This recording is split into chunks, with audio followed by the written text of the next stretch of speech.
una mong gagawin mo is ipakakit sa menu, maintenance, tapos improvement, check quality. Pag ano ka mag-print ka, tapos mag-print siya ng ng ganito pa. Oo. Mag-print siya nito. Oo. Gagawin mo lang yan pag hindi maganda yung quality. Para malaman mo kung anong kulay na may problema. Kung halimbawa yan, kumpleto siya, okay yan, hindi mo kailangan cleaning. Pero pag halimbawa yung kulay black, putol-putol, hindi buo yung black, katulad nito, colored, hindi buo yung colored, mag-cleaning ka ma'am. Pag cleaning po, pupunta ka rin sa menu, tapos maintenance, cleaning. Tapos may mga option yan. Kung black ang tama, black lang ma'am.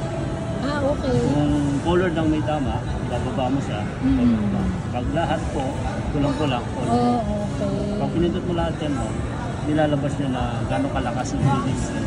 May normal cleaning, may strong cleaning, may strongest cleaning. Kaya lang ang problema ng mga malalakas na cleaning, kakain ng maraming masasayang. So ang sinasuggest namin, normal lang.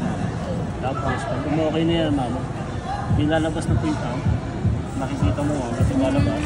Pag okay na siya at wala nang parang blocks na walang kulay, ibig sabihin nakatanakuan. So ganun lang yun ma'am, basic lang naman.